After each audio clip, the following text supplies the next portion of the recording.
여러분을 환영하고 축복합니다. 오늘 우리에게 주는 하나님의 말씀은 사도행전 2장 42절부터 47절인데요. 제가 쉬운 성경으로 읽겠습니다. 사람들은 사도들의 가르침을 받으며 서로 교제하고 빵을 나누어 먹고 기도하는 일에 힘썼습니다. 사도들을 통해 많은 기적과 표적이 나타났습니다. 그러자 모든 사람들에게 두려운 마음이 생겼습니다. 믿는 사람들은 다 함께 모여 모든 물건을 공동으로 사용하며 살아갔습니다. 그들은 재산과 모든 소유를 팔아서 필요한 사람들에게 나누어 주었습니다. 그들은 날마다 한 마음으로 성전뜰에 모였습니다. 그리고 집집마다 돌아가며 함께 모여 기쁘고 순수한 마음으로 식사를 같이 하였습니다. 그들은 하나님을 찬양하였으며 모든 사람에게서 칭찬을 받았습니다. 주님께서는 구원받는 사람을 날마다 늘어나게 하셨습니다. 아멘. 저는 3살 무렵부터 고등학교 2학년 때까지 한 교회를 다녔습니다. 참 많은 추억이 있는 교회였는데 한 가지만 간략하게 소개해드리고 싶네요. 제가 1987년부터 한 3년 동안 어떤 동네에 살았는데요. 그 동네는 저희 교회로부터 한 걸어서 30분 정도 되는 거리에 있었습니다. 87년도는 제가 초등학교 1학년 때이고 제 동생이 태어난 지 1년 된 해인데요. 당시 저희 아버지는 그 재직 공장에 다니셨어요. 보통 3교대였는데 저희 아버지가 야근을 할 때는 저녁 7시에 출근을 했습니다. 아버지가 출근하면 저희 어머니는 저희 두 아들을 데리고 교회로 가셨어요. 저녁에. 아버지가 또 근무 시간 다를 때, 그러니까 야근을 하지 않을 때도 저희 어머니는 저를 한 손에 잡고, 그리고 아마 동생은 등에 업고 교회로 갔던 겁니다. 왜 저녁에 교회로 갔을까? 그 이유가 있습니다. 다음날 새벽 예배를 드리려고 교회로 갔던 거예요. 그냥 가서 하룻밤 자고 일어나서 새벽 예배를 드렸던 겁니다. 그래서 저는 뭐 기억나지 않는데 저는 그때가 저와 동생은 의지와 상관없이 그 어머니에 따라서 3년 동안 그렇게 새벽 예배를 다녔습니다. 제가 이 예화를 정리하려고 어머니와 통화를 했거든요. 워낙 오래전 일이라 저 나이가 있어서 초등학교 1학년 때는 이제 기억을 잘 못합니다. 그래서 어머니랑 통화를 했는데 당시 저희 교회에 승합차가 한 대 있었던 것 같대요. 근데 그 차가 새벽 예배 운행을 할 때 저희 집 쪽으로는 오지 않아서 저희 어머니가 뭐 어쩔 수 없다면 어쩔 수 없이 저녁에 저희 둘을 데리고 이제 교회로 가서 하룻밤 자고 다음날 일어나서 새벽 예배를 드렸던 겁니다. 그 교회는 좀 특이했습니다. 목사님께서 1년 내내 새벽 예배를 드렸어요. 주일이고 뭐 휴일이고 상관없이 새벽 예배를 드렸는데 뭐 자세하게 말씀드릴 수는 없지만 그 목사님이 저희 어머니를 보시더니 이 집사님은 새벽 재단을 쌓아야 한다 그런 권면을 하셔서 그분이 좀 영적인 그런 게 있었거든요. 그래서 어머니가 순종하는 마음으로 그때부터 시작해서 40년 동안 새벽 예배를 드렸던 겁니다. 가끔은 교회에서 친하게 지내던 분들이 저희 집으로 와서 저희 가족을 데리고 이제 간 적도 있었어요. 교회 본당 뒤편에 이렇게 모자실이 있었습니다. 우리 교회 모자실처럼 마주보는 쪽은 통유리였는데요. 그 모자실이 낮에는 사찰 집사님이라고 하죠. 교회에서 이렇게 일하시면서 봉급을 받는 그분의 사무실이었고 저녁이 되면 취침실로 바뀌었습니다. 누구를 위한 취침실이냐? 전날 교회에 와서 하룻밤 자고 다음날 새벽 예배를 드리려는 그 교인들을 위한 취침실이었죠. 저희 가족을 포함해서 한 10명이 있었는데 별다른 난방이 없었는데도 불구하고 새벽 예배를 빠지지 않기 위해서 그렇게 전날 와서 잠을 잤던 겁니다. 저는 이제 불행인지 다행인지 엄마 손을 붙잡고 이제 교회에 갔던 기억은 전혀 없어요. 그런데 그 모자실에서, 그러니까 취침실이죠. 그곳에서 겪었던 일은 딱 두 가지 파편이 있습니다. 한 가지는 어떤 분이 간식을 해주셨어요. 팝콘이었는데 그 후라이팬 위에서 노란색 옥수수 알갱이가 막 딱딱 터지면서 하얗게 바뀌는 게 당시 저에게는 이게 어떻게 가능하냐 신기하다 이랬었고, 또 하나는 이건 좀 불확실한데 당시에도 미드가 있었습니다. 미국 그 드라마를 방영을 했는데 아마 우리 이집사님이나 박사님 아시겠지만 SOS 해상구조대라는 아마 아실 거예요. 네, 해난 구조대 주황색 옷 입고 막 미국 배우들이 쓸데없이 막 뛰어다니는 그런 드라마였는데 이제 그것을 봤던 기억이 납니다. 저 어머니는 잘 기억하지 못하시는데 저는 그렇게 새벽 예배를 드리고 집으로 돌아왔죠. 제 어머니 말에 따르면 제가 1시간 잠을 자고 등교를 했대요. 그런데 어느 날 저희 담임 선생님이 어머니에게 전화를 한 거예요. 광수가 꾸벅꾸벅 접니다, 수업 시간에. 네, 그럴 수밖에 없죠. 새벽 예배 드리고 와서. 물론 저는 이제 그 일이 기억나지 않지만, 네. 제가 저를 자랑한 것도 아니고 저희 어머니 자랑한 것도 아니고 이제 그 교회의 그 새벽예배 용사들을 자랑한 것도 아닙니다. 제가 드리고 싶은 말씀은 80년대 교인들은 좀 열정적이었던 것 같아요. 무엇에 열정적이었냐? 그 예배에 열정적이었던 것 같습니다. 뭐 70년대, 60년대, 50년대 교인도 마찬가지, 그 이상이었겠죠. 물론 뭐 시대에 따라 교인들을 분류하는 게 뭐 그렇게 썩 내키지는 않지만 저는 그렇게 생각해요. 옛날 교인들은 그렇게 살았어요. 어떻게 살았냐면 예배를 사모하며 살았던 겁니다. 지금보다 훨씬 더. 그래서 아마 당시에 한국 교회가 부흥의 물결을 이뤘나 봐요. 이제 제가 말씀드리는 부흥은 양적인 부흥이긴 한데요. 그런데 제가 단순히 양적인 부흥만 강조하는 것은 아니고요. 어떻게 우리가 그 양적인 부흥과 질적인 부흥을 무슨 칼로 무자듯이 산뜻하게 나누겠어요. 80년대 교인들이 80년대 교회가 양적으로 부흥을 했다는 얘기는 어찌 보면 이런 거예요. 당시 교인들의 그런 내적인 마음이, 신앙심이 뭐 지금보다는 조금 더 순수하지 않았나, 좀 성숙하지 않았나, 그러한 생각을 저는 해보았습니다. 제가 알기로 한국 교회는 80년대 정점을 딱 찍고 그 다음부터 좀 힘이 빠지기 시작했습니다. 교인 수가 줄어든 것이죠. 그 시절에 단순히 교인 수가 많았다고 해서 그 시절이 바람직하다라고 단정을 할 수는 없지요. 하지만 저는 가끔은 그때가 그리워집니다. 그 예배당에 교인들 가득 찼고 또 교회에 가면 친구들이 있었던 그때가 요즘은 많이 그리워진 것 같아요. 그러니까 이 부흥이라는 단어가 결코 낯설게 느껴지지 않았던 그 시절이 저는 요즘은 특히 그리운 겁니다. 오늘 설교 본문에도요, 어떤 교회가 나와요. 신학에서는 이 교회를 초대교회 혹은 초기교회라고 부르기도 합니다. 아무튼 초대교회라고 부르면 어떤 교회였냐? 한마디로 부흥하는 교회였습니다. 47절 마지막 부분을 보시면 이런 기록이 있죠. 주님께서는 구원받는 사람을 날마다 늘어나게 하셨습니다 라는 기록이 있어요. 그러니까 부흥했다는 얘기예요, 그때 교회가. 저는 이 부분을 읽을 때마다 제가 겪었던 그 80년대 교회가 생각나요. 교인들이 좀 더 순수했고 교회를 찾았고 무엇보다 교회라는 곳이 그 교인들의 삶에서 어떤 중심지 역할을 톡톡히 했던 그 시절, 그 80년대 교회가 생각이 나요. 이 부분을 읽으면. 자, 여러분, 우리 청년분들, 우리가 부흥을 해야 하지 않겠습니까? 뭐 양적인 부흥도 있고 질적인 부흥이 있는데 이 본문에는 두 가지가 다 나오죠. 한번 구분을 해볼까요? 질적인 부흥이라 하면 우리 청년분들 마음의 어떤 지향점이겠죠. 복음에 대한 이해, 그리고 하나님에 대한 뭐 개념, 그런 걸 신학적으로 잘 정립한 게 질적인 부흥이죠. 그 양적인 부흥이라 하면 뭐 간단하죠. 사람 수가 늘어나는 게 양적인 부흥이죠. 하나님께서 오늘 우리에게 주신 이 말씀이 우리 청년부를 부흥의 길로 이끌지 않을까라는 소망을 품고 저는 이 설교를 준비했습니다. 네, 본문 말씀에 네 가지 교훈이 있는데요. 하나씩 빠르게 살펴보겠습니다. 네, 부흥하는 교회는 네 가지 특징을 가지고 있는 것 같아요. 첫 번째 특징이 무엇이냐면 이겁니다. 그 말씀 중심의 신앙생활이에요. 자, 42절을 보십시오. 눈으로 빠르게 보시면 네 가지 행위가 나옵니다. 한번 볼까요? 사도들의 가르침을 받은 거죠. 교제하고 또 공동 식사를 하고 그리고 기도를 했대요. 이 사도행전을 기록한 분이 혹은 편집한 분이 아무런 생각 없이 그냥 무작위로 이 네 가지 행위를 그냥 나열한 건 아닐 거예요. 분명히 하나님의 감동을 받아서 이 글을 썼을 테니까 첫 번째 나온 게 그만큼 중요하다는 거겠죠. 사도들의 가르침이 첫 번째 등장하지 않습니까? 사도들의 가르침이라 함은 예수님의 가르침이겠죠. 당시에는 신약 성경은 물론 없었어요. 이제 막 작성을 하던 시기였고 구약 성경은 있었죠. 물론 이제 구약 성경을 하진 않았고 히브리 성경이라 하는데 아무튼 그 히브리어 된 성경과 그것을 헬라어로 번역한 성경이 있었습니다.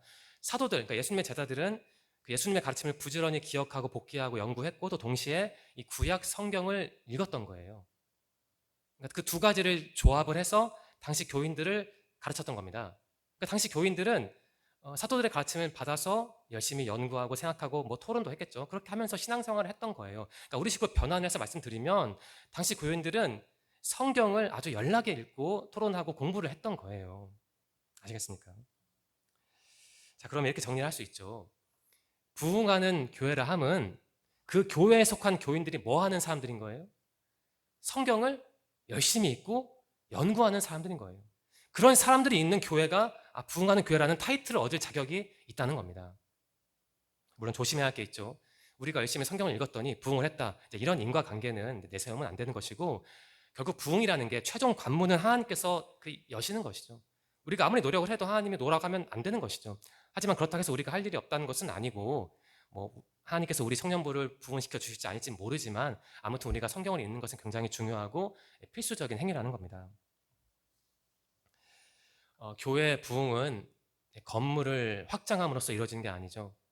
온갖 프로그램을 다 동원해서 부흥이 이루어진다면 다 부흥해야지 왜 부흥을 못합니까? 안 그래요? 여러분, 교회 건물이 경매로 많이 나온다는 걸 혹시 성주형제는 아시나요? 모르죠? 제가 예전에 그 한국 교회란 어떤 다큐멘터리를 보았습니다. 그 다큐멘터리 중에 아직도 충격적으로 남아있는 장면이 있는데 어떤 교회가 신도시가 들어서자 그곳에 이제 무리해서 은행 빚을 내서 수백억짜리 건물을 지었어요. 이제 교인이 올 거라고 기대했던 것이죠. 하지만 끝내 예상했던 건 달리 교인들이 오지 않아서 그 교회 건물이 이제 경매로 넘어갔던 겁니다. 그 경매 관련된 그 직업을 가진 분의 얘기를 들어보니까 경매로 나오는 건물들 중 대다수는 교회 건물이래요. 이게 무엇을 의미할까? 그 교회의 지도층은 생각을 했던 겁니다. 아, 교회를 크게 지으면 부흥을 하겠지. 그러니까 큰 착각을 한 것이죠. 이 땅에 많은 교인들이 여전히 교회 건물에, 규모에, 프로그램에 집착을 해요.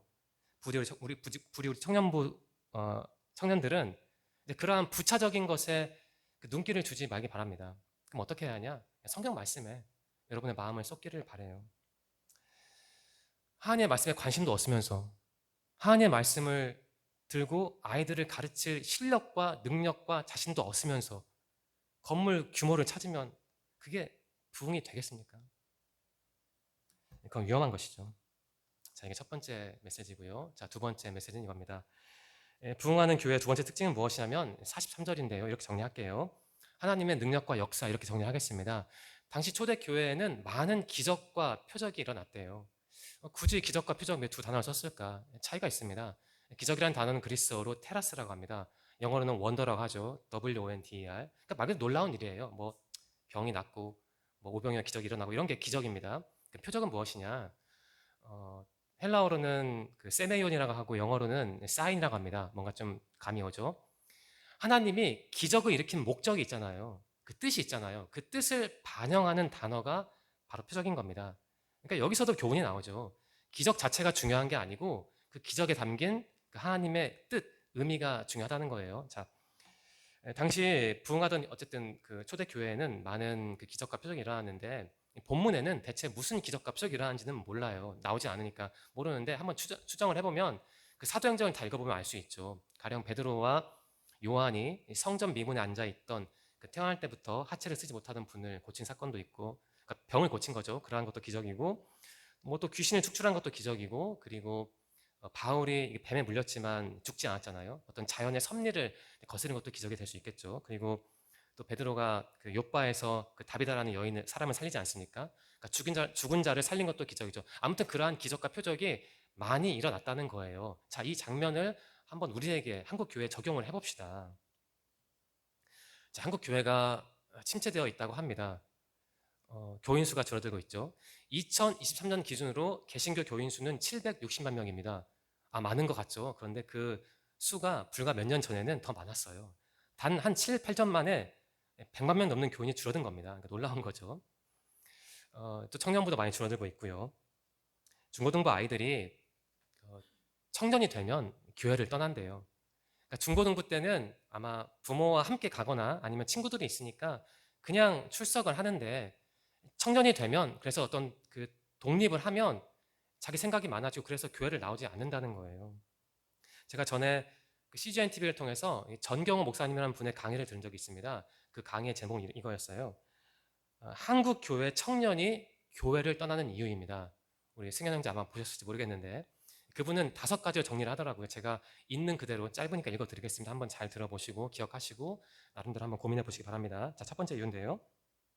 청년들이 교회를 떠나는 이유입니다. 첫 번째, 중고등부 시절에 신앙교육 약화. 다르게 표현하면 신앙의 기본기 부실. 이게 첫 번째고요. 두 번째는 무엇이냐면 교회와 지도자들에 대한 실망입니다. 다르게 표현하면 여기서 교회 지도자라 함은 목회자, 교회 중직자, 그리고 부모도 포함되더라고요. 세 번째, 청년들의 삶의 자리에 대한 몰이해라고 합니다. 다르게 표현하면 청년들을 교회의 필요에 응하지 않는다고 정죄만 하는 그 교회 분위기에 질려서 청년들이 떠난다는 거예요. 자, 네 번째는 무엇이냐면 청년들을 목회 대상이나 동역자가 아니라 그 소모품으로 취급하는 그러한 것들 때문에 교회를 떠난다는 것이죠. 다르게 표현하면 교회 성장을 위한 마당쇠로 청년들을 본다는 거예요. 다섯 번째 마지막이 무엇이냐면 저에게 해당되는 말인데 청년 사역자의 전문성 부재와 잦은 교차라고 합니다. 다르게 표현하면 그 청년부를 그 목회자를 훈련시키고 양성하기 위한 그런 도구로만 보는 그 교회도 있나 봐요. 그래서 청년들이 그것을 감지하고 그냥 떠난다는 거죠. 자, 그분의 말씀을 제가 한번 요약을 해봤습니다. 뭐 제가 다 동의하는 건 아닙니다만 요약을 해봤는데요. 청년들이 교회를 떠나는 이유는 쉽게 말하면 뭐냐면 구조적인 이유라는 거예요.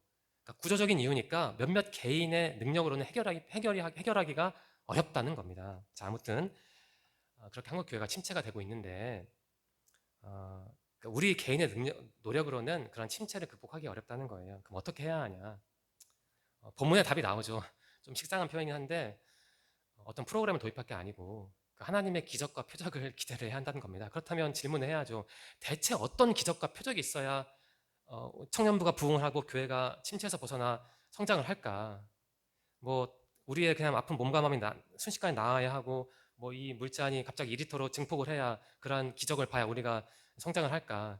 뭐 그것도 필요하겠습니다만 진짜 중요한 건 이것이죠. 저는 이렇게 말씀드리고 싶어요. 진짜 기적과 표적은 다른 게 아니고요. 하나님을 향한 여러분과 저의 마음이 바뀌는 거예요. 그분을 바라보는 우리의 마음의 색깔이 밝아지는 거예요. 제가 이렇게 해석하는 신학적인 근거가 있습니다. 그게 43절인데요. 보시면은 제가 다시 읽어드릴게요. 사도들을 통해 많은 기적과 표적이 나타났습니다. 그러자 모든 사람들에게 두려운 마음이 임했습니다라고 기록되어 있잖아요. 기적과 표적이 일어났더니 사람들이 그것을 보고 하나님을 향한 두려운 마음을 가졌대요. 사실 원문을 보면 이게 뒤집어져 있습니다. 이렇게 인과관계가 아니거든요. 그러니까 개역 개정과 개역 한글은 원문대로 번역을 했는데 이 쉬운 성경을 위시한 다른 한글 번역들은 이렇게 그걸 절을 뒤집어서 인과관계로 번역을 했어요. 이게 틀린 건 아니고요. 큰 흐름을 보면 이게 맞아요. 초대교회 교인들은 그런 기적과 표적을 보고 땡 잡았다 이런 생각을 한 게 아니고 내가 하나님을 경외해야겠다라는 마음을 먹었던 거예요. 자, 여러분, 그게 중요한 겁니다. 여러분이 어떤 기적과 표적을 봤을 때 하나님은 살아 계시는구나. 내가 하나님을 경외해야지. 그분을 두려워하고 존경해야지. 그런 마음을 먹는 게 올바른 태도이지. 어떤 기적과 표적을 봤을 때 어떻게 하면 내가 좀 더 누릴 수 있을까라는 생각은 조금 소보적인 생각이라는 거죠. 다시 한국교회 이야기를 하겠습니다.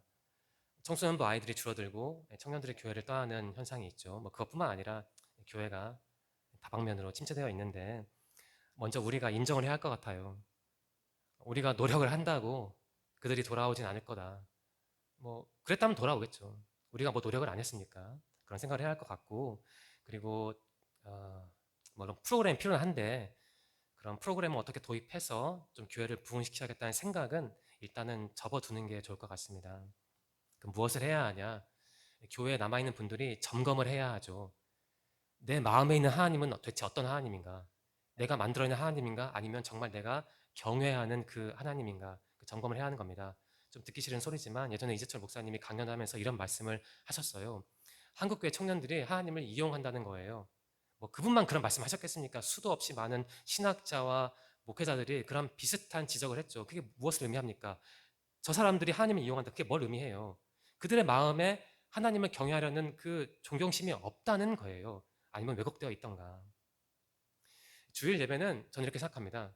하나님을 경외하는 그 훈련하는 훈련의 장소인 거예요. 이런 형식과 절차를 지킴으로써요. 하나님을 향한 우리의 마음이 온전할 때 우리 청년부가 부흥을 할 것이고 나아가 우리 교회도 부흥을 할 겁니다. 본문 말씀이 그것을 교훈한다고 저는 생각을 해요. 자, 이제 마지막이 아니죠. 세 번째 교훈 넘어가 볼까요? 부흥하는 교회 세 번째 특징은 무엇이냐면 이겁니다. 44절과 45절인데 제가 다시 읽을게요. 잘 들어보세요. 믿는 사람들은 다 함께 모여 모든 물건을 공동으로 사용하며 살아갔습니다. 그들은 재산과 모든 소유를 팔아서 필요한 사람들에게 나누어 주었습니다. 이렇게 기록되어 있죠. 쉽게 정리를 하면 당시 초대교회 교인들은 서로에게 그 관심을 보여줬다는 거예요. 당시에도 아마 좀 부자 교인이 있고 조금 힘든 교인이 있을 텐데, 좀 힘든 교인이 뭐가 부족하다 하면 그냥 무시하지 않고 무관심하지 않고 좀 있는 사람이 자기 것을 주었다는 겁니다. 그것을 한두 번 한 게 아니고 일회성을 그친 게 아니고 지속적으로 그렇게 살았다는 거예요. 자, 여러분이 어떤 교훈을 주지 않습니까? 참고로 45절을 보시면 여기 본문에는 모든 소유를 팔았다고 되어 있는데 원문에는 모든은 없어요. 아마 이 쉬운 성경을 번역한 분이 그런 나눔의 정신을 조금 강조하기 위해서 좀뭐 무리했다면 무리해서 그런 모든이라는 표현을 추가한 것 같은데, 아무튼 우리가 여기에 나온 사람들 들이 살았던 것처럼 살 수는 없죠. 그때와 지금은 경제 구조가 다르고 사회 관계망이 다르니까. 하지만 이들이 보여줬던 신학적인 정신은 충분히 계승할 수 있고 또 계승해야 하잖아요.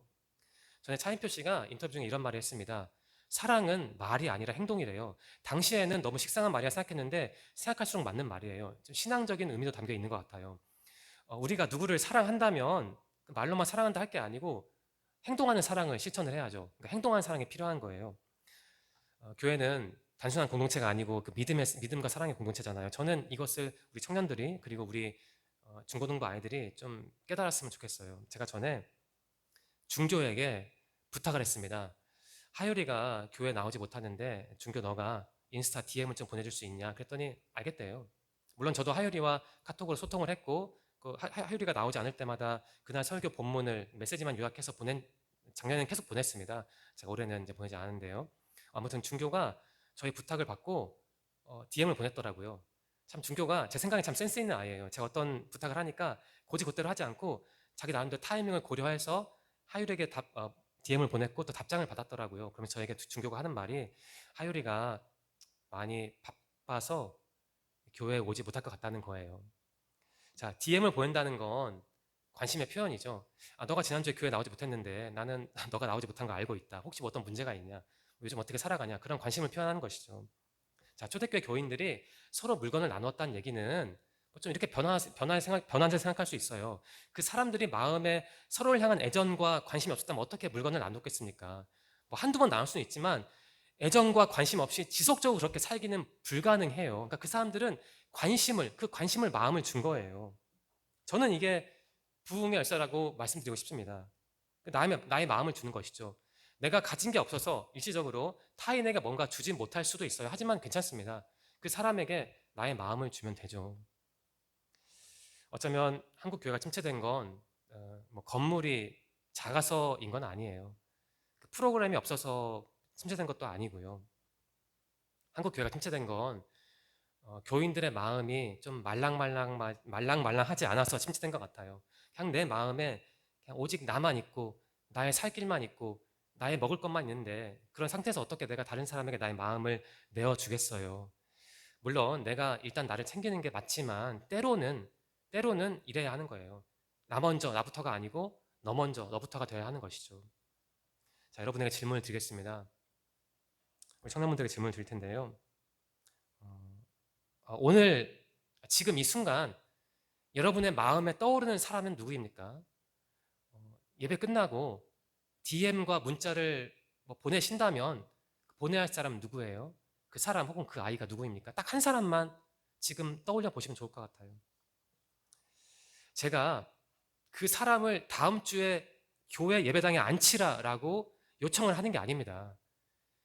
그 사람 교회 불러오려고 문자 보내는 건 너무 전략적이고 뻔히 모르겠습니까 받고 그렇게 보내지 말고 그냥 순수한 마음을 표현하라는 거예요.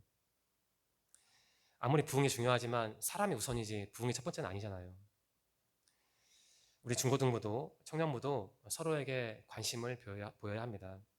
제가 앞에서 주일 예배를 정리하면서 이렇게 말씀드렸잖아요. 주일 예배는 하나님 경외를 배우는 어떤 교육의 현장이라고요. 자, 주일 예배의 다른 측면도 있죠. 주일 예배를 하면 무엇이냐면 좀 나에 대한 관심을 좀 줄이고 이날만이라도 줄이고 좀 다른 사람에 대한 관심을 표현하는 그러한 훈련을 하는 실천하는 어떤 교육의 현장 같아요. 다른 이들에게 관심을 표현하는 게 교회 성장의 어떤 동력일 것 같고 그리고 다른 사람에게 관심을 보여주는 게 내가 하나님 나라를 체험하는 즉각적인 방법인 거예요. 자, 다시 말씀드리면 오늘 예배 후에 우리 청년분들이 딱 한 사람만 지정해서 그분에게 문자 혹은 DM을 보내주셨으면 좋겠어요. 다음 주에 나오라 이런 말씀이 아니라 그냥 어떻게 지내는지 궁금해서 문자를 보냈다. 뭐 이런 인사는 할 수 있잖아요. 자, 이제 마지막으로 네 번째 메시지입니다. 자, 부흥하는 교회 네 번째 특징은 무엇이냐면 이렇게 정리할게요. 이 47절에 나오는데 그 모든 사람에게 칭찬을 받았다는 기록이 있잖아요. 그러니까 어, 우리가 부흥하려면 어떻게 해야 하냐면 교회 밖에 있는 믿지 않는 분들에게 어떤 사회적인 모범을 보여야 하는 것 같아요. 자, 47절에 모든 사람이 나오는데 당시 유대인, 예루살렘에 있던 사람들입니다. 그러니까 유대인들이죠. 그런데 이 모든이라는 표현을 문자 그대로 받아들이기는 어려워요.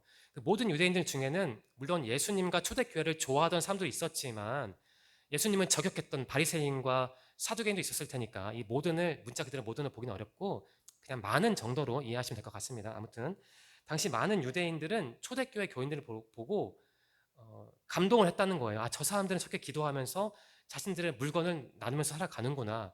그런 감동을 받은 것에서 그친 게 아니고 그 사람들이, 그러니까 유대인들이 하나님만 믿었던 사람들이 교회로 왔다는 거예요. 그러니까 유대인들이 하나님만 신으로 섬겼던 사람들이 이제는 예수님도 하나님으로 믿는 사람들로 변했다는 겁니다. 그러니까 놀라운 것이죠. 자, 그러한 변화를 한국 교회에 적용해 봅시다. 오늘날 개신교 교인들은 특히 욕을 많이 먹지 않습니까? 뭐 요즘은 그런 표현이 잘 들리지 않는 것 같은데 한때는 우리를 두고 뭐 개독교인이라는 말도 서슴없이 하지 않았어요. 아마 몇몇 스타 목사님들 덕분에 우리가 그러한 명성을 얻은 것 같은데 그 목사님들 성함을 제가 이 자리에서 거론하지 않겠습니다. 자, 한국 종교인들 중에 유독 기독교인들이 배타성이 강해요. 우리 교회, 우리 교인 이런 게 강한 거죠. 물론 그게 잘못된 것은 아닙니다. 다만 아쉬운 것은 우리 교회, 우리 교인만 찾다가 다른 교회 밖에 있는 다른 사람들이 그러한 우리의 모습을 어떻게 평가할지를 미처 진지하게 생각을 하지 못한 것 같아요. 이제 그러한 극단적인 성향을 보여주는 게 있죠. 좀 예전 표현인데 그 땅밟기라고 하지 않습니까? 몇몇 좀 극단적인 교인들이 다 타종교 어떤 사찰에 몰려가서 뭐 그러한 일을 했던 뭐 다 아실 겁니다.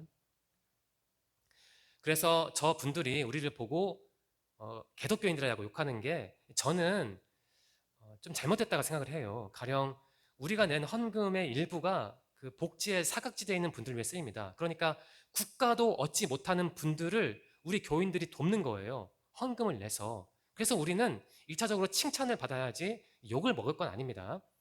아마 우리를 욕하는 분들은 어떤 군중 심리에 편승해서 욕하는 것 같은데 그렇다 하더라도 우리를 욕하는 분들 중에 적어도 소수는 그분들의 비판은 일견 일리가 있는 것 같아요. 네, 한국 교회가 부흥하려면 여러분과 저 같은 그리스도인들이 믿지 않는 분들에게 어떤 모범을 보여야 하는 겁니다. 그럼 어떻게 해야 할까? 대체 우리가 무엇을 해야 할까?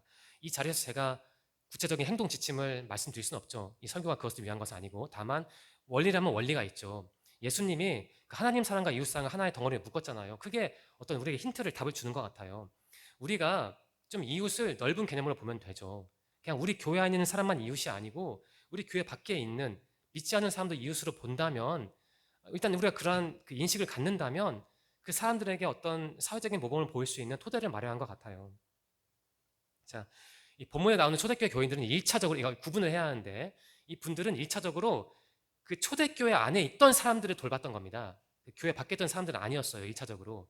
그런데 나중에 확장이 되죠. 그러한 정신이 확장하고 계승이 돼서 결국은 뭐 선교도 하고 이렇게 됐던 건데 우리가 분명히 교훈을 줍니다. 여러분 이웃을 좀 넓은 개념으로 이해하세요. 교회 밖에 있는 사람들, 믿지 않는 분들, 심지어 우리를 욕하는 분들도 우리의 이웃인 거예요. 여러분이 한번 고민을 해보세요. 내가 어떤 말을 하고 행동을 해야 그분들로부터 좋은 평가를 받을까? 그 사람들에게 좋은 평가를 받으면 얼마든지 부흥을 할 수 있는 것이죠. 자, 설교를 마치겠습니다. 우리 청년부는 부흥을 해야 합니다. 저는 질적인 부흥이 가장 중요하다고 봐요. 단 한 명이 있어도 그 사람이 내가 복음이 뭔지 알고 하나님이 어떤 분인지 알면 그것으로 족하다고 봐요. 하지만 어떻게 질적인 부흥만 간주하겠어요? 양적인 부흥은 그건 중요한 게 아닙니까? 중요하죠. 어떻게 양적인 부흥을 무시하겠습니까? 중요합니다. 오늘 제가 말씀드린 네 가지, 그러니까 첫 번째 말씀 연구하기, 두 번째 하나님을 내 마음에서부터 경외하기, 세 번째 그 형제 자매에게 관심을 주기, 그리고 네 번째 믿지 않는 분들에게 어떤 좋은 평가를 받기, 이 네 가지를 우리 청년분들이 다 실천하지 못하겠지만 딱 그 중에 한 가지만 정해서 한번 실천을 해보세요. 그래서 여러분의 생활에서부터 마음에서부터 부흥을 경험해 보세요. 그러한 것들이 우리 청년부로 수렴된다면 모인다면 우리 청년부가 부흥을 하지 않겠습니까? 저는 그러한 기대와 희망을 품어봅니다. 자, 이번 주 본 말씀을 깊이 묵상하시고 청년분들이 제가 말씀드린 것 외에도 나름대로 교훈을 추출해서 그대로 실천한다면 여러분의 마음부터 부흥이 될 거예요. 그러한 마음들이 모여서 부디 우리 청년부가 부흥하기를 간절히 소망합니다. 기도드리겠습니다. 하나님 감사합니다. 오늘 주신 귀한 말씀을 마음에 간직하고 삶에서 실천하기 원합니다. 교회가 위기라고 하지만 우리는 믿습니다. 하나님이 허락하시면 위기는 극복할 수 있고 부흥할 수 있다고 믿습니다. 이 자리에 있는 분들이 본문 말씀에 담긴 교훈을 실천함으로써 스스로 부흥하고 또 우리 교회가 부흥하길 소망합니다. 새로운 한 주가 시작합니다. 이번 주도 말씀과 기도 안에서 승리할 수 있도록 우리 청년들과 함께하여 주세요.